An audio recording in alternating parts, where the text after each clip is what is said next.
So I'm with you, Mickey. Tyler Chronicles, man. my How guy. y'all boys doing in this thing? Hey man, we fine, man. I'm doing good. Yeah.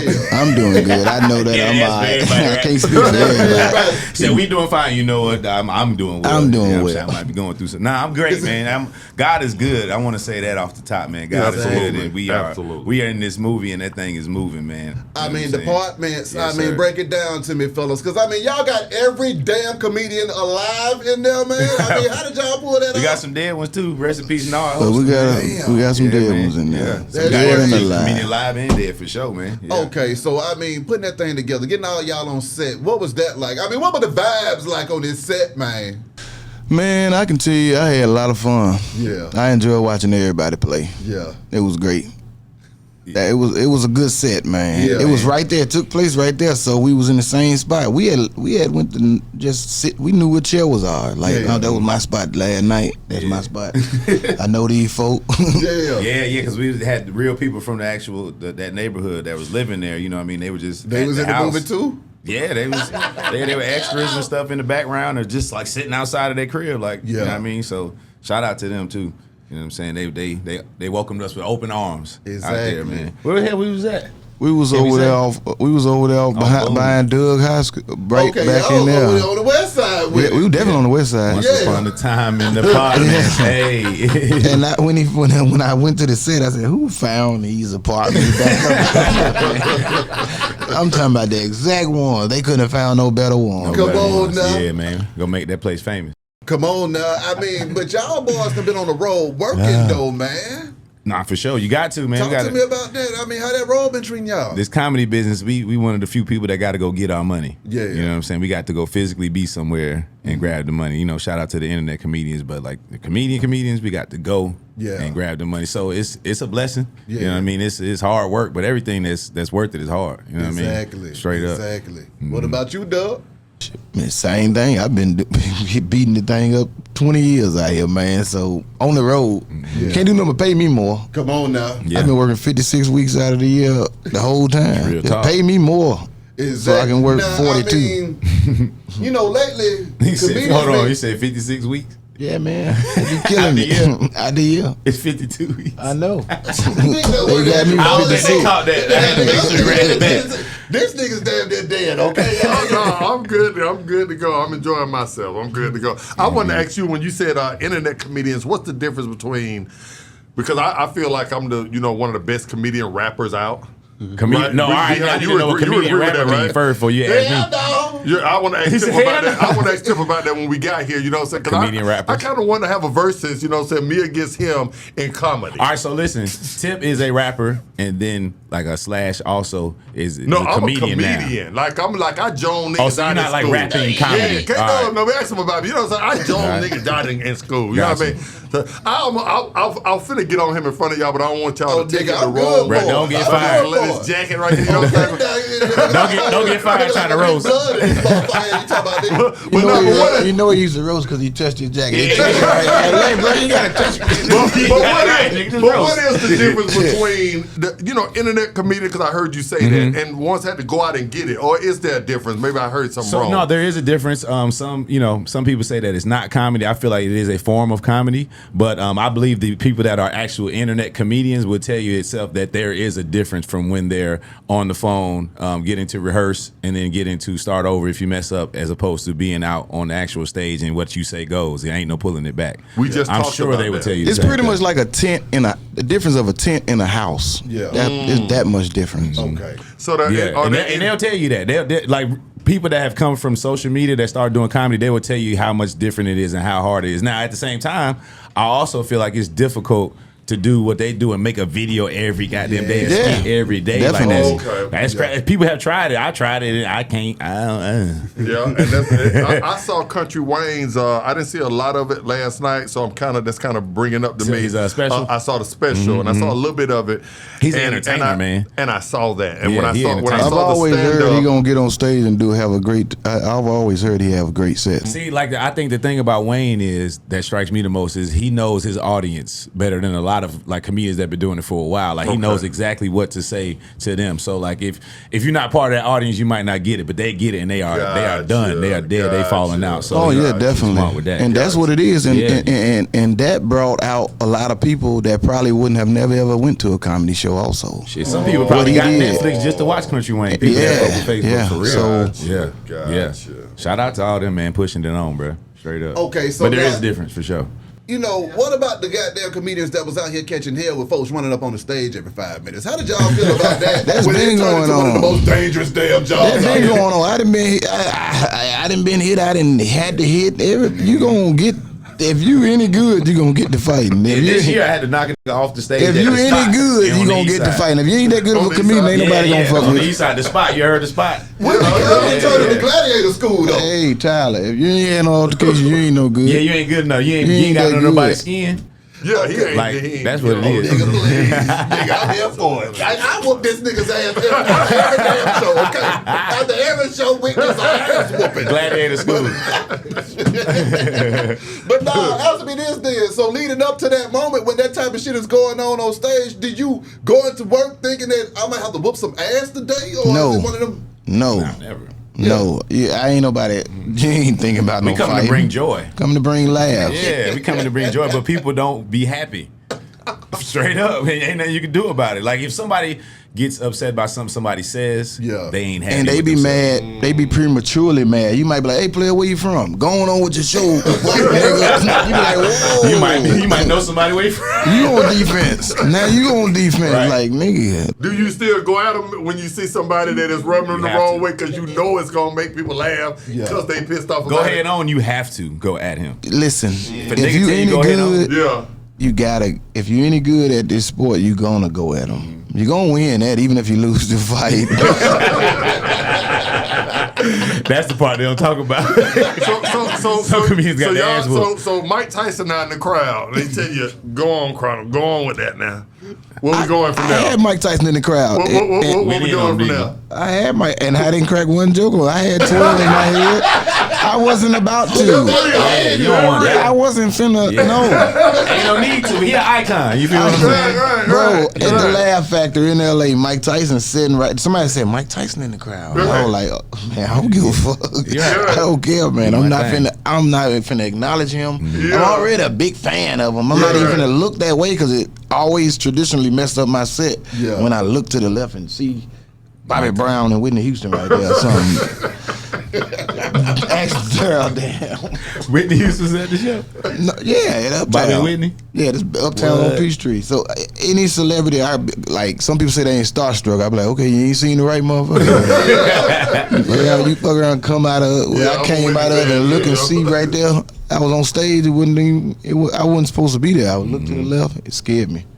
Yeah, man. So Clyde Drexler anyway- was at one of my shows. I was like, oh, that's what's up, Clyde Drexler. But Now, why the hell did Glad come he from? live in Atlanta though. Okay. I didn't even know that shit. He lived in Atlanta. Sold him weed. Clyde the Glide Drexler. So yeah, I ain't talk about Mike. That's what I've been saying. I didn't talk about Mike. But you know what though? I feel like this is the thing about, like I said, a good comedian. A good comedian is able to talk about somebody in a way that they gonna laugh with you and don't feel like everybody laughing at them. You know what I'm saying? Yeah. Like if you're good enough, you ain't just like picking on people and making it like how niggas do in school. It's just like, this is something funny about you and everybody sees it, so we all gonna laugh together. Have y'all ever regretted giving somebody hell and you was like, damn, I gave that man hell in the middle of this damn show and I shouldn't have?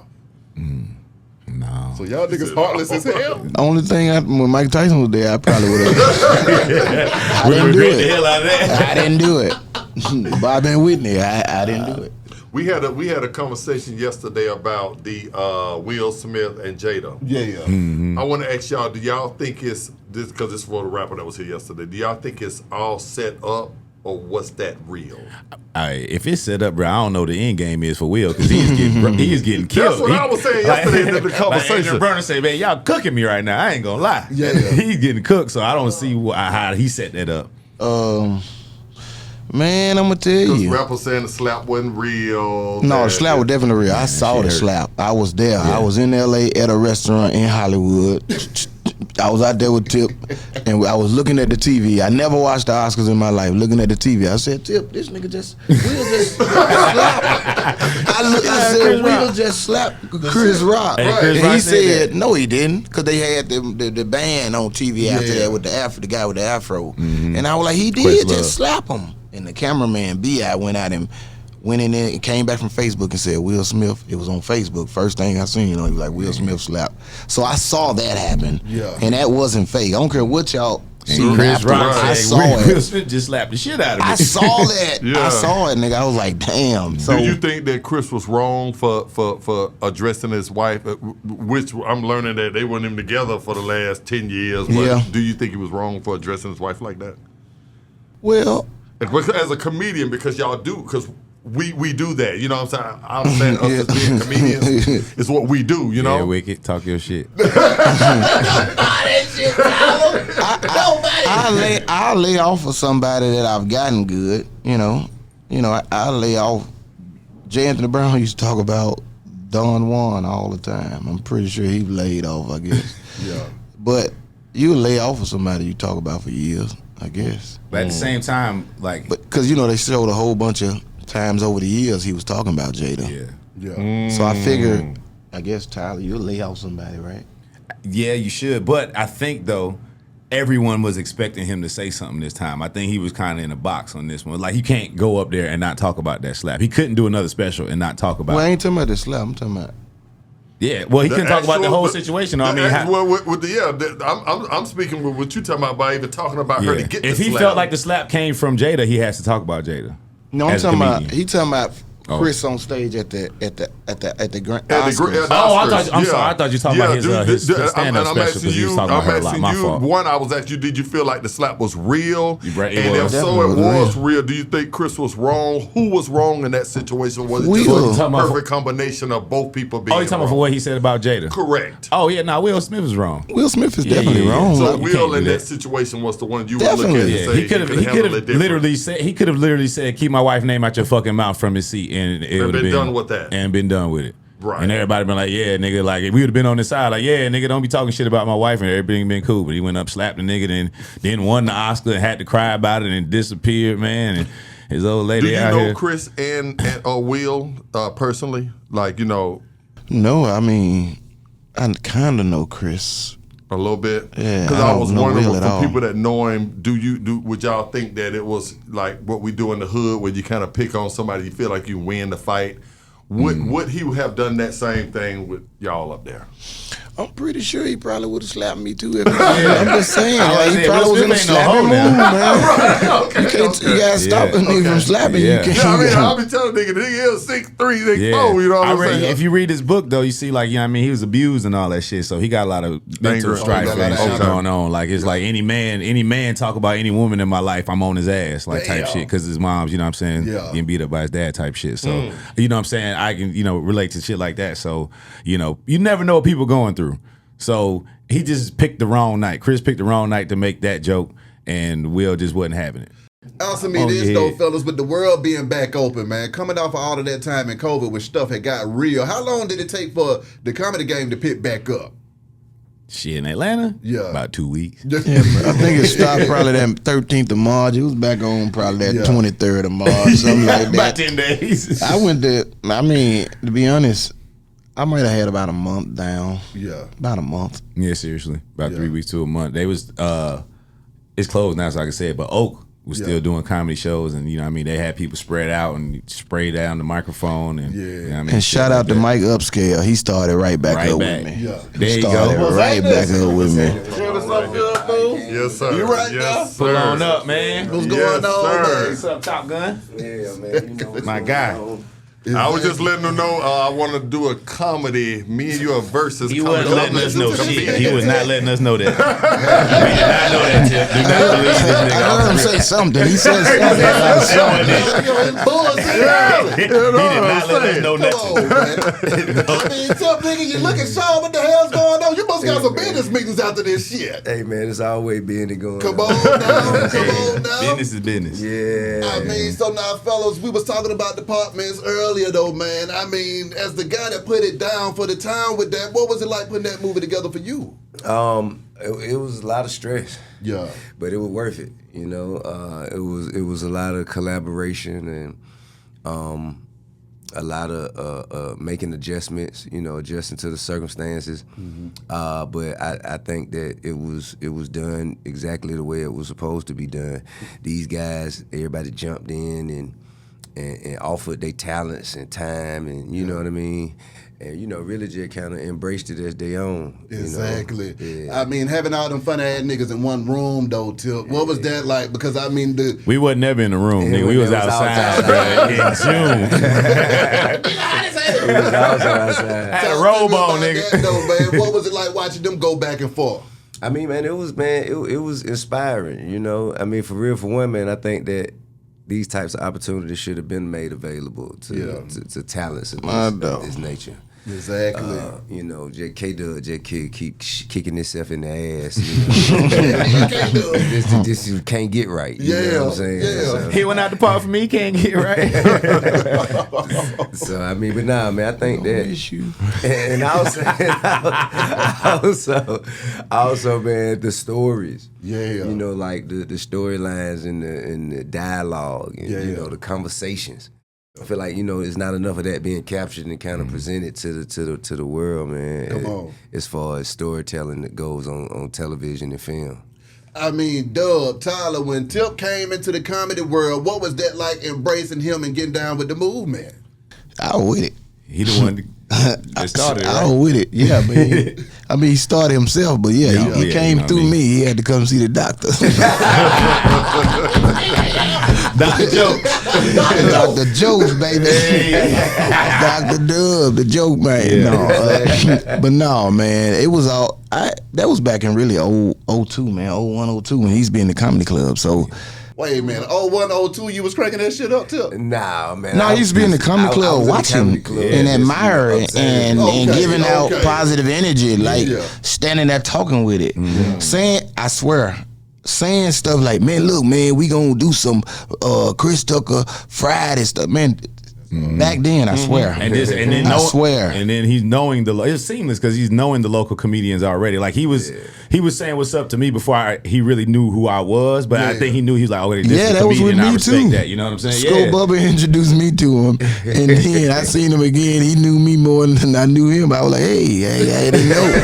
But the nigga was so Rest in cool. peace, I was like, man, yeah. But no, How hard is it doing comedy? And I want to tell you, I admire you for that. You know? No. I told me how I was going to do that, but every time he would try to, when you would say, I'm going to get your... Man, don't let nobody else. Hey, don't let nobody kill your dream. In front of him. Don't let nobody kill your dream. Don't let B-High kill your dream. But how hard is it? With a friend like that. B.I. ain't got nothing for I you. told your ass, don't you take your ass up there. Don't you take your ass up there. You will not work on this show again. Take your ass up there. How much harder is it doing comedy than people actually think? Because when I saw you up there, I saw that you had swag with it. You know, I did a little comedy one time, and I was a little bit more nervous than you was. One time. I'm a classroom Where you doing that? Classroom Jonah. Where you doing that with? No. What was that at Keller Road we did the movie at? With Dexter Tucker. On Keller Road? No, the other one right off Keller Road. You talking about right there? Not Chit Chat. Chit Chat? Chit Chat, they called me out. Who hosted? That's why he did it one time, y'all. Yeah.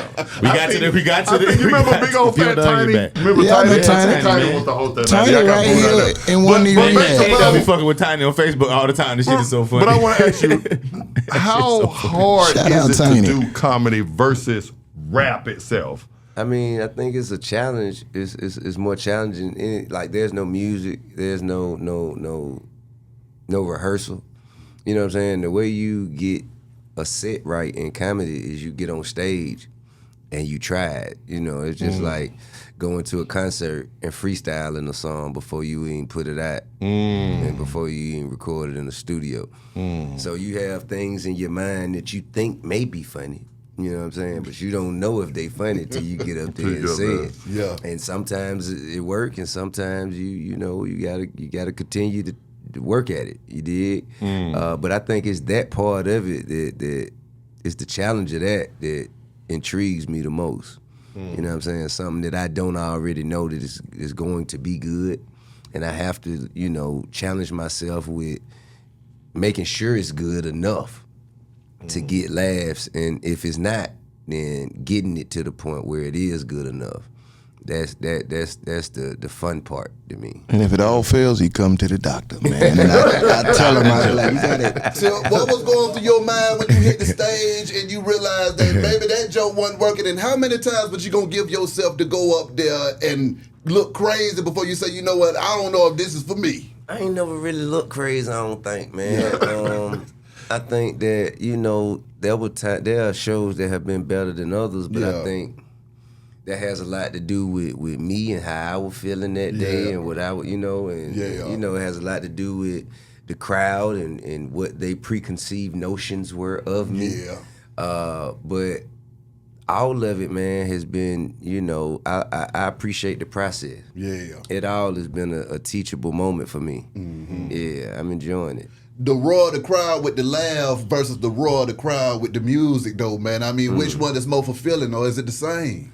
Nah, it ain't the same. I like the laughter more. I like the laughter more because they surprised by it. They're not expecting it as much. You know what I'm saying? Like when people look at me doing comedy, it's a shock and an awe in their eyes.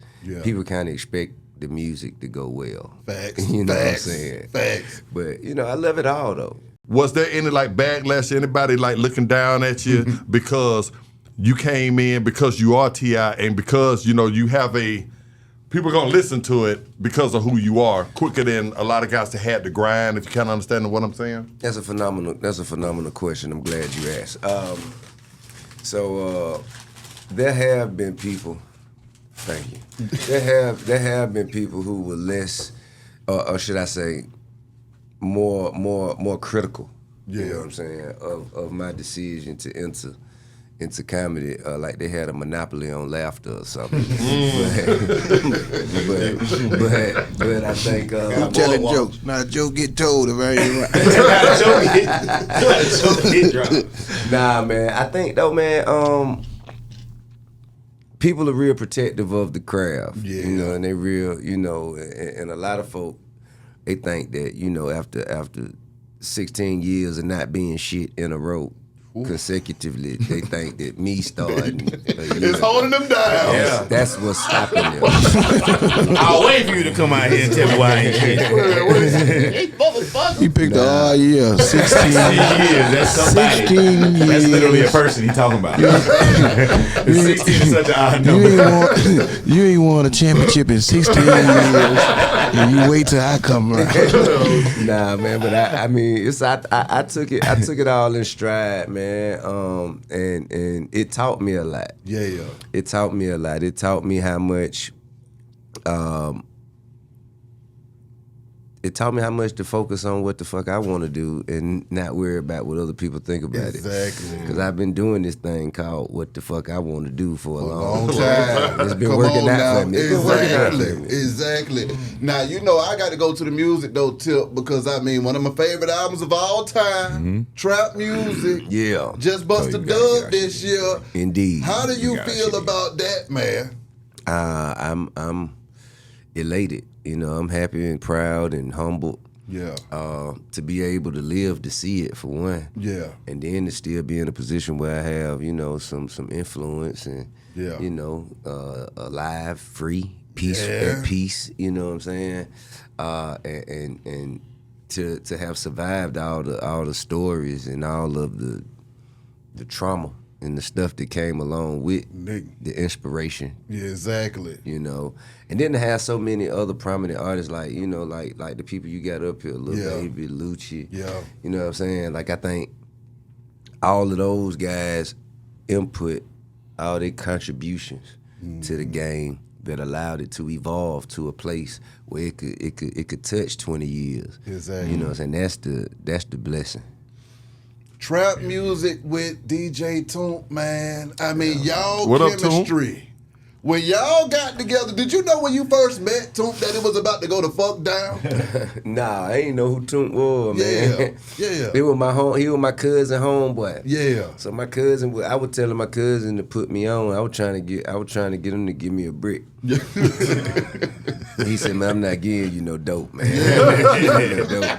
He said, "But you rap, I'm gonna take you somewhere where you can, you know." And then he pulled me up to a house. Yeah. A little, you know, modest, little, you know, community house, a residential home in Ben Hill.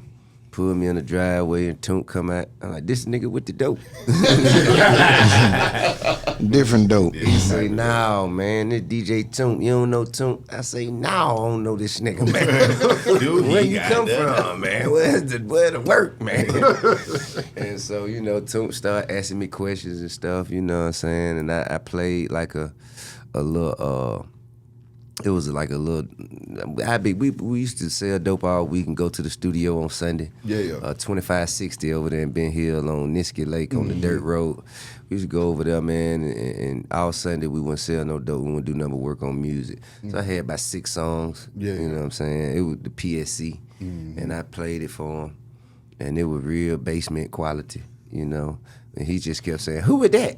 Every time I'm rapping, I'm like, "Oh, that's me." Yeah. And he's like, "Who is that?" Yeah. That's me. Again. Yeah. You know, and then he would he played some of his beats, and immediately that's the thing I say, "Oh, this sounds much better. Yeah. Yeah. This is much better than I have." Yeah. And we kept in communication. Then he started cutting my hair. He started cutting my hair, so I go over there to get a haircut. And he'll be working on beats, and he'll have a beat playing that he was already working on while I'm cutting my hair. And by the time I'm done with a haircut, I have a song. So I take that with me. Yeah. And record it and come back. That how I think 24, Dope Boys, like all of them. I was sitting in the barber chair. Let me ask you this. Or I know folding chair. I know I ain't interviewing you, but what year was that? 2000. No. 98. Well, the first, when I met Toomp was 98. By the time, you know, we did Dope Boys and stuff, that was like 2000. Dope Boys in the Trap, when that thing hit the trap and went damn crazy, because that's another one of them A-Town theme songs as well, sir. Right on. What was it like when you saw the streets going crazy, and then just performing that thing at the Bounce where it was really received? Yeah, I mean, I think that, man, Dope Boy was the record that I just really made for us.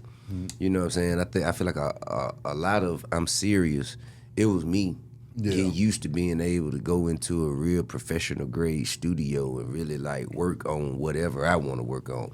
I was really just like trying to see what kind of songs I could make. You know what I'm saying? My God. That's why I'm Serious is filled with so many different types of styles and deliveries, because I was just happy to be in the studio. I wasn't really trying to stick to no one sound, you know what I mean? So it was everything from, What Happened to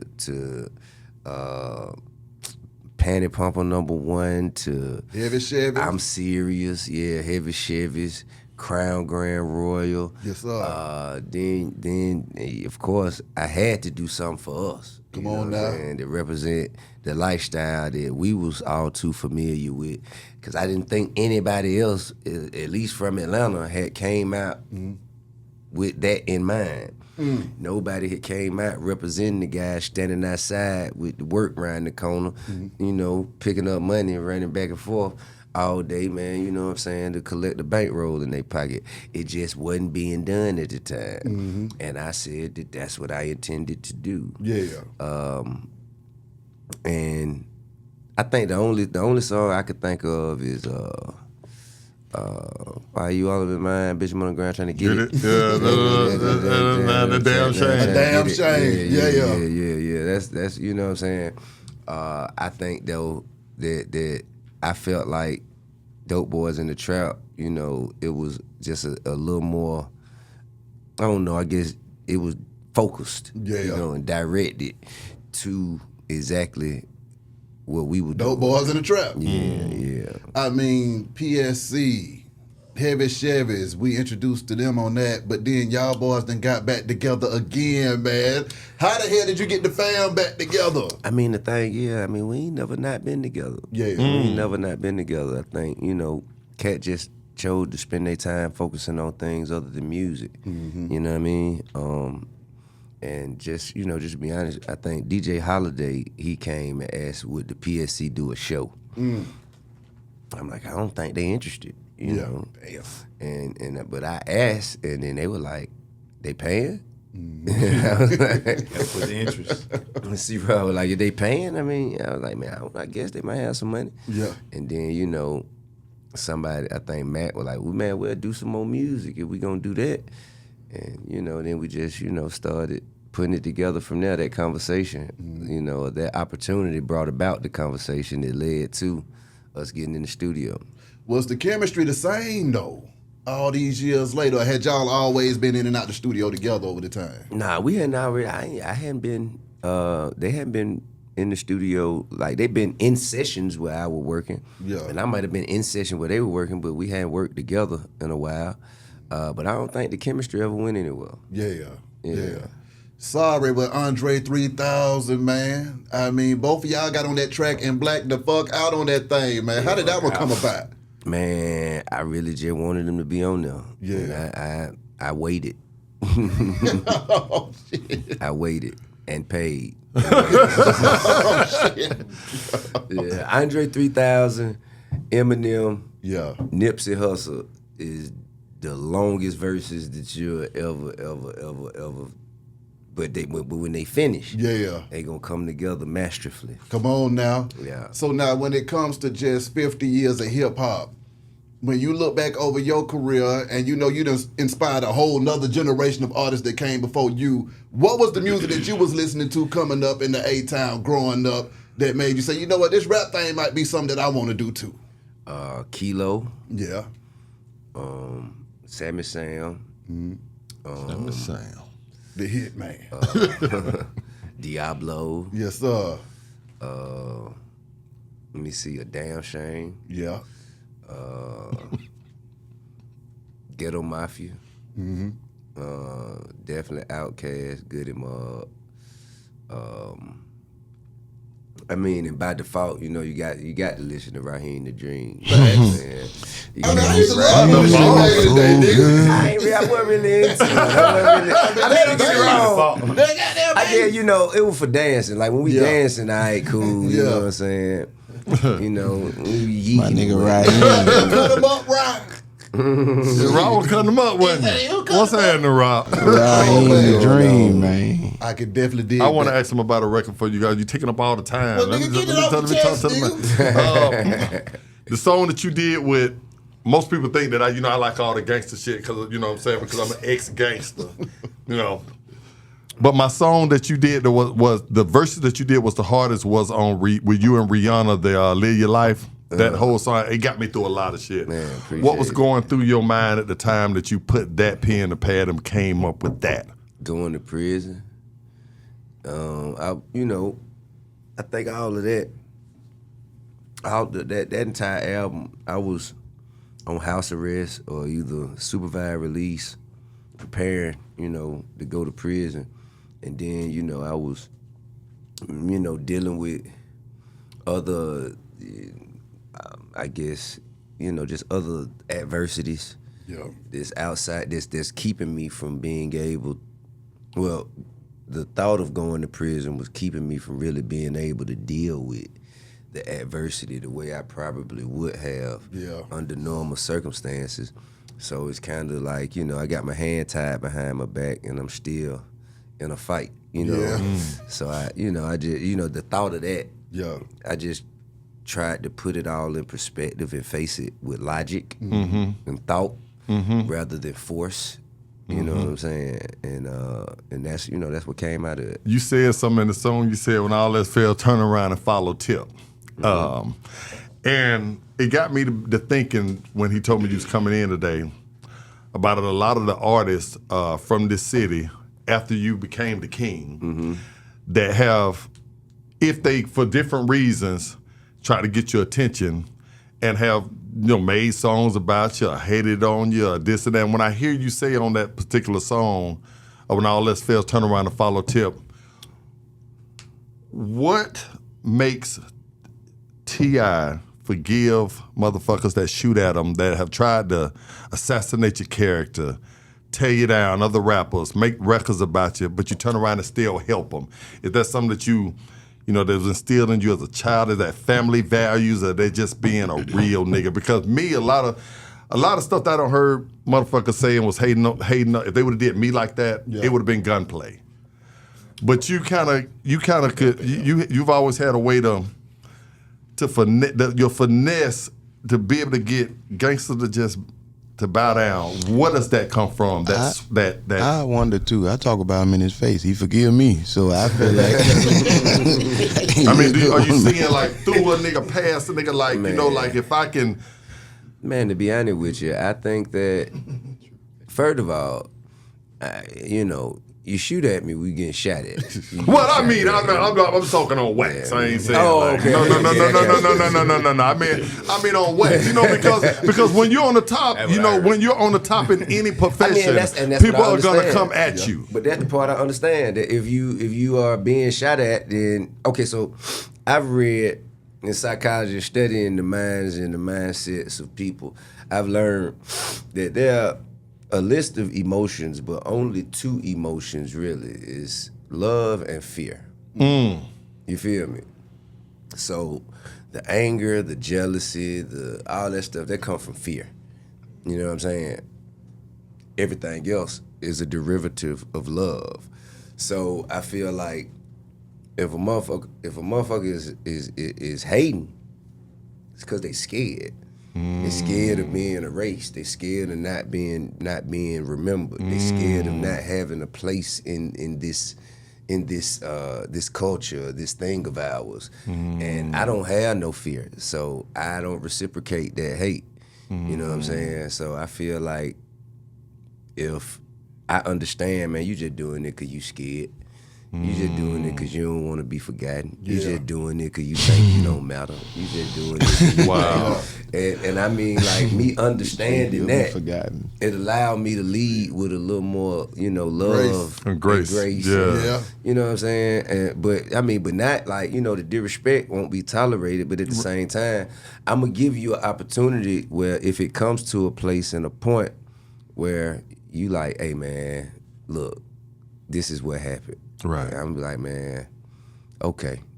You know what I mean? Right. I never forget the sucker shit you did, but we can move on and not have to be at odds and look over our shoulders. And you can be at your best with whatever it is you're doing. I could be at my best with whatever I'm doing, and we ain't even got to even worry about each other. During the times you got locked up, man, I mean, one of the times was like an Ali in his prime moment when Ali had to sit down. I mean, how the hell did that impact your career? And what was that like when you were sitting down thinking, I was just running damn circles around niggas, and now I'm over here posted up? Yeah, I was definitely the most prominent light-skinned nigga in the game. And another light-skinned nigga goddamn came right on in. Oh, man. Scooped you up. Nah, man, but all in all, I wouldn't trade the lessons I learned during that process for nothing, because it put me at a place where it removed everything I feel like was necessary for me to be the person that I was. I feel like as a professional, I was operating at a stellar level, but there was a lot of stuff that I didn't understand how it got done. There was a lot of things that were being done for me and not necessarily with me. You know what I'm saying? And I feel like, when I had to come back and I had to readjust and kind of, reacclimate myself to the business, I began to learn a lot more, and I wasn't just closing my eyes and letting other people get it done on my behalf. I actually came in hands-on and started doing shit myself a lot more, and I think that's valuable to me. Running around in this industry all that time and having some time to sit down and reflect, What was it that you learned about yourself, and was there any work that you did on yourself during that time so when you came out, you could be stronger? Yeah, well, I think it helped me, and it hurt me in some ways. It definitely made me a lot more paranoid and a lot more, I just didn't trust. Just being around so many. When you in prison, and then I ain't just talking about physically, because most people think about the physical fighting and stabbing and this, that, and the other, which is a small percentage of the time that you will spend there. I seen niggas 3 feet tall in prison and make it through on a whole bed, don't nobody bother them. You know what I'm saying? I done seen niggas 10 feet tall get fucked with every day. You know what I'm saying? It's really about the quality of your character. You know what I'm saying, and how you deal with yourself and how you respect others, and the values and principles that guide your steps. Yeah. So, but at the same time, you're still surrounded by a bunch of snakes and thieves and extortionists and liars, pretenders, and people who willing to do anything for them to get in position for whatever reason. So you have to posture yourself in such a way to maneuver through the nonsense. And in that posturing, you develop a certain, I don't know, maybe just call it just a added antenna. Yeah. You know what I'm saying? And you just feel like everybody, even when you get out, you feel like everybody around you is the same way as you had conditioned yourself when you inside. And a lot of times that's not the case, so you become very critical, you become suspicious, you become, you know what I mean? Yeah. And it could push a lot of people out, push a lot of people away as well. And then, in some cases it could protect you. So I think, you just have to have some self-awareness, and I just continue to work on myself every day. Yeah. If it ain't about the money with Young Thug, another one of my favorite bangles right there, man. How the hell did that joint come about, sir? Man, Pee Wee brought Thug to the studio. Yes, sir. Thug brought London on the track. That was the first beat he played. That was the first song we did. We just ran through it. I mean, it wasn't even no thinking about it. My God. Because I had known Thug, through Pee Wee and my partner Troop. God rest his soul, and my cousin Shard the God. Like we all had known each other. I knew they was like the little homies, and I see them running around. I was just urging them to stay out of trouble. And I remember Thug came and said, "Man, give me $1 million, man. Just give me $1 million." I say, "Bro, I ain't giving you no $1 million." He said, "Why not? You got it." You want $1 million. And so, but that's the same thing that 21 Savage said when he first met me. Yeah. They first came with the same thing. "Come on, Tip, give me $1 million." Well, you think it's that easy, right? But I would always just urge them to stay out of trouble and focus on their dreams. Yeah. And when Thug came, when he blew up, or at least got the some hits under his belt. Yeah. Pee Wee brought him to me and was like, "Hey man, this the next one. This the next one. I'm telling you. Telling you." I said, okay, you ready now? He said, "I've been ready." I said, "All right, get in the blender. Let's go." Yes, sir. You know what I mean? And London pulled up that beat. He went in there and did something. I went in there and did something. We just went back and forth. Yes, sir. Tip, let me catch one more thing before I turn it back over to him for the last time. I got a little East Side partner just passed, Dope Boy Raw. Right. You and him, I think the song one of the songs that y'all did was probably the greatest back and forth. Kind of remind me of me and Nino, how y'all was chopping that bitch back and forth. Right. What was your thoughts on when you heard he passed, and what kind of artist could he have been if everything had failed right for him?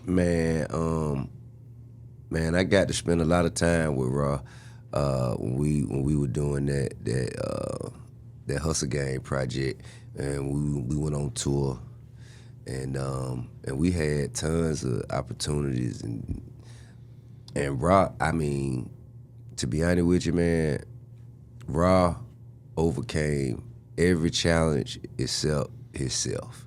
You know what I'm saying? We had a lot of conversations about You know, him feeling like his grandmama was the only place he ever got some real love from. Yeah. And then like when she died, I think he just went there, you know, went to a place that couldn't nobody pull him back from. So when I heard that he had passed, it was bittersweet because I mean I just felt like, you know, he was finally at peace. You feel what I'm saying? But he was a phenomenal talent, an incredible artist, an amazing producer,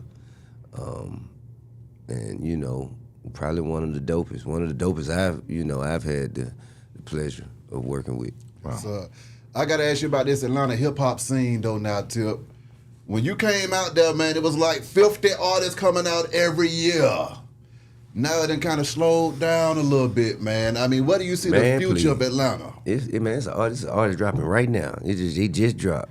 They just loaded it up on YouTube. They just put it up on SoundCloud. Right now, another one. 60,000 songs drop a day. I agree.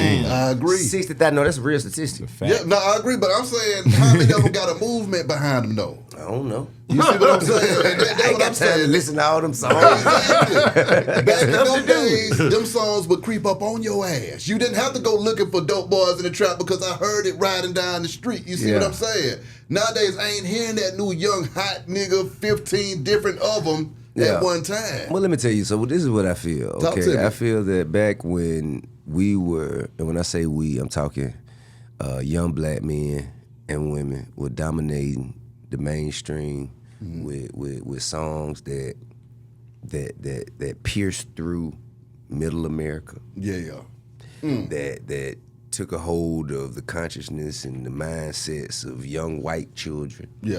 That caused middle America children to listen to these artists more than they listen to their parents. You know, when you got a little white boy in Wisconsin that know more about DMX than he do about his daddy. You know what I'm saying? That tell white America we got something. We need to do something about this. So I believe that the idea of that led to a conscious decision and a valiant effort to be put into technology.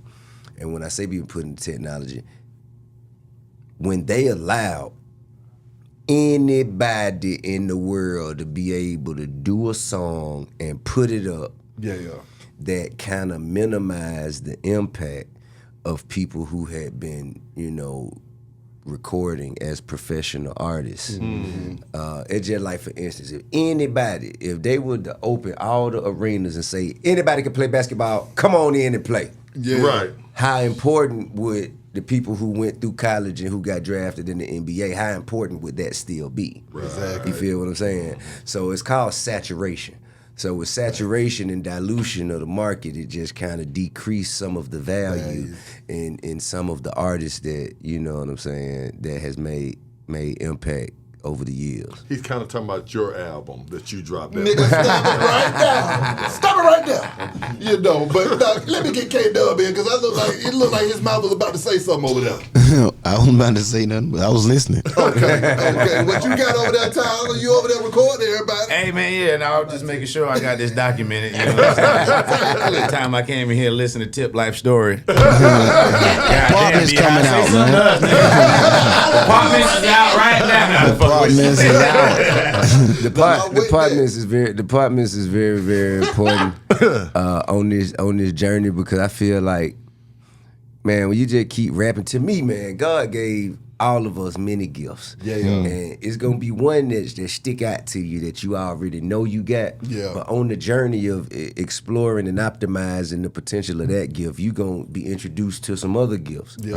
So, man, for you to not spread the attention and awareness out for all these gifts you got, I think, man, it's a travesty. And I just wanna focus just as much attention on storytelling, directing, producing, comedy, offering opportunities to others, because I don't need to be more famous. I know that's right. Come on now. So KDubb do. I do. I need it. I need that. I need everything. I need all that money, all them little, all that catering, All that good catering you have over there, I need all that. Okay, this is my last All them question big though. bill Before you problems. slide though, Tip. What's up? You done had a public relationship for a long ass time. How do you feel about Will and Jada's relationship with the new book coming out, finding out that they hadn't even been together the whole time? That's what I got to say. I ain't got nothing to say. I feel you. I feel I you. ain't got nothing to say. I think other people's relationships is none of my business. I feel that. I ain't got nothing to say, man. I feel that shit, nigga. We can sit it right down. I want to give people the same courtesy that I hope That they you give won't. me. You know? Exactly. Now I ain't gonna argue with you about that. Stay out of mine. I'ma stay out of there. Nigga, I feel you. Well, with that being said, Keep my wife's name out your motherfucking mouth. How can we find the movie when it's coming out? It's out. Oh, it's already out now. Departments. 404.com. Yeah. Departments. DAPARTMENTS 404.com. You got Yes, me and sir. behind the next one. Yeah, y'all can come on through there, man. We gotta see you on stage He looked first. this way when he said it. We gotta see you Yeah, on stage come on, first, bro. yeah. Come to Trap City on Wednesday, man. We gonna put you on stage. You gonna put me on stage? Yeah. You don't think I'm an OG that can rock a stage? No, I'm trying to say I just want to see it. I come in there with 2 people in there. Nigga put up You gonna one think finger of and said I'll come here with Hey, two. y'all sell tomatoes in there because I'm gonna be throwing them at them niggas. We do have They might be green, fried green tomato. Hey, listen, but a lot of people, man, just showed up on set, wasn't even in the script, and got in the movie. That Boy Funny and my partner Slim, you know, they got a scene. Well, we just threw them in while they were joning on KDubb and Ronnie while KDubb and Ronnie were joning on each other. Yeah. I got a guy that can tap dance, right? Because he tap dances for all the What's rappers. what's his name? Hell no. See that? What's his name? What's his name? Gregory Hines. What's his name? I don't know why no one tap What's dance his is name? funny as hell. This nigga just know a tap dance. Ain't no moving fast as hell. Hell no. Hey, Tap dance. With his arm sway. Nigga like the WB frog. Yo, appreciate y'all coming through this. Ha Ha man. Mafia. Yes, sir. Departments Yes, sir. right now. Get Departments404.com. Buy, rent, share. Go.